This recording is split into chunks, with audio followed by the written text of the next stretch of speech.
नमस्कार। भाषा ज्ञान पर आधारित हमारे चैनल हिंदी जगत में आपका स्वागत है।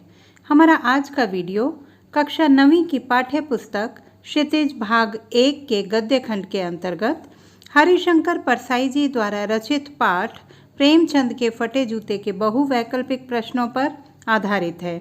ये प्रश्न न केवल वर्तमान में चल रही ऑनलाइन परीक्षा के लिए उपयोगी हैं, बल्कि पाठ के गहन अध्ययन में भी सहायक सिद्ध होंगे। तो प्रारंभ करते हैं। प्रश्न 1।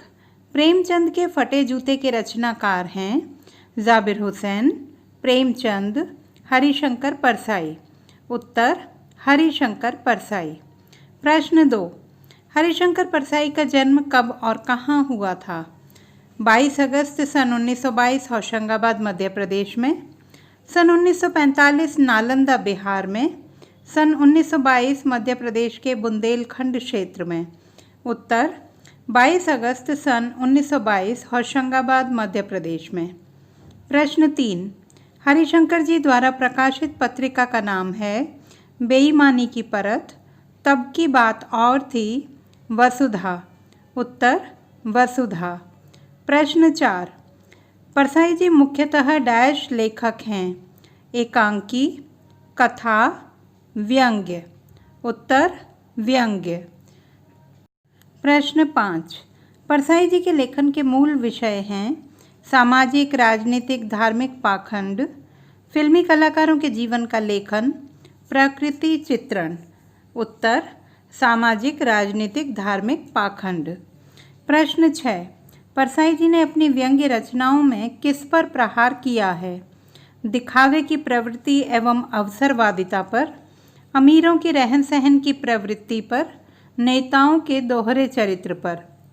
उत्तर दिखावे की प्रवृत्ति एवं अवसरवादिता पर। प्रश्न 7। लेखक के सामने किसका चित्र है? अपने स्वर्गीय पिता का, मुंशी प्रेमचंद जी का, अपने इष्ट देव हनुमान जी का। उत्तर मुंशी प्रेमचंद जी का। प्रश्न 8। लेखक की दृष्टि चित्र में कहाँ अटक गई? प्रेमचंद जी के कोट पर, प्रेमचंद जी की हाथ घड़ी पर, प्रेमचंद जी के फटे जूते पर। उत्तर प्रेमचंद जी के फटे जूते पर। प्रश्न 9। लेखक के अनुसार प्रेमचंद ने फटा जूता क्यों पहना? वर्तमान समाज पर व्यंग्य करने के लिए, सहानुभूति बटोरने के लिए, उनके पास दूसरे जूते नहीं थे। उत्तर वर्तमान समाज पर व्यंग्य करने के लिए। प्रश्न 10। फोटो में प्रेमचंद की मुस्कान पर लेखक की क्या प्रतिक्रिया है? मुस्कान नहीं, उपहास है वर्तमान समाज पर।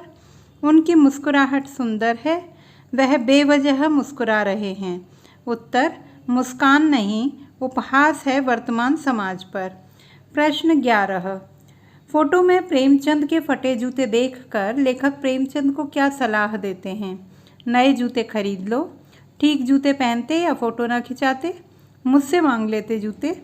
उत्तर ठीक जूते पहनते या फोटो ना खिंचाते। प्रश्न 12। पाठ में लेखक ने किस ट्रेजेडी की चर्चा की है? एक महान साहित्यकार की आर्थिक विपन्नता की, देश में अच्छे साहित्यकारों के ना मिलने की, प्रेमचंद द्वारा फटे जूते पहनकर फोटो खिंचवाने की। उत्तर एक महान साहित्यकार की आर्थिक विपन्नता की। प्रश्न 13। लेखक प्रेमचंद के दर्द को स्वयं महसूस करके भी क्या नहीं कर पाता? उनकी मदद नहीं कर पाता, रो नहीं पाता, नए जूते नहीं खरीद पाता। उत्तर रो नहीं पाता। प्रश्न 14। तुम फोटो का महत्व नहीं समझते, वाक्य में तुम का प्रयोग किसके अर्थ में किया गया है? हरिशंकर परसाई के, प्रेमचंद के, लोगों के। उत्तर प्रेमचंद के। प्रश्न 15। जूते पर कितनी टोपियां न्यौछावर होती हैं? 50, 20, 2500। उत्तर 2500। प्रश्न 16।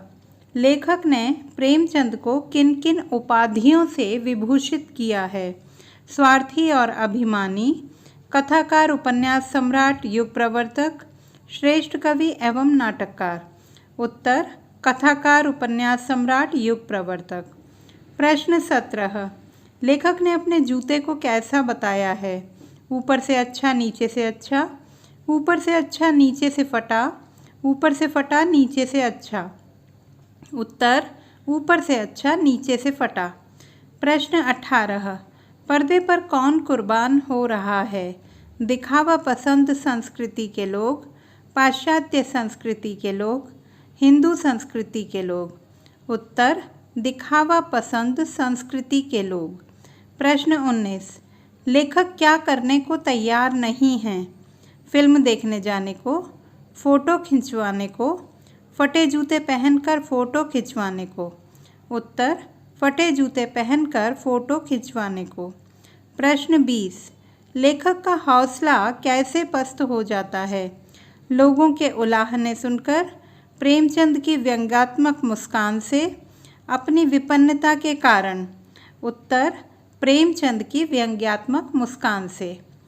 प्रश्न 21, लेखक ने प्रेमचंद का किस नाम से महिमा मंडन किया है?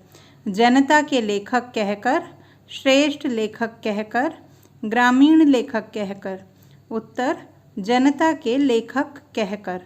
प्रश्न 22, आवत जात पनैया घिस गई, बिसर गयो हरिनाम। यह किसका कथन है? लेखक का, कुंभन दास का, प्रेमचंद का। उत्तर कुंभन दास का। प्रश्न 23, कुंभन दास का जूता कहाँ आने जाने में फट गया था? आगरा, लखनऊ, फतेहपुर सीकरी। उत्तर फतेहपुर सीकरी।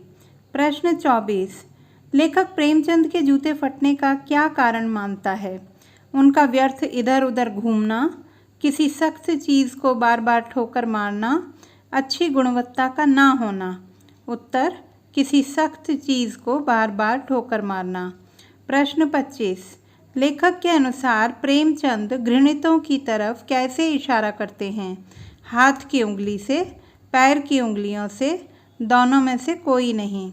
उत्तर पैर की उंगलियों से। प्रश्न 26, पाठ में टीले शब्द का प्रयोग किन संदर्भों को इंगित करने के लिए किया गया? छोटी सी पहाड़ी के लिए, समाज के विकास में बाधक अवरोधों के लिए, सजावटी वस्तु के लिए।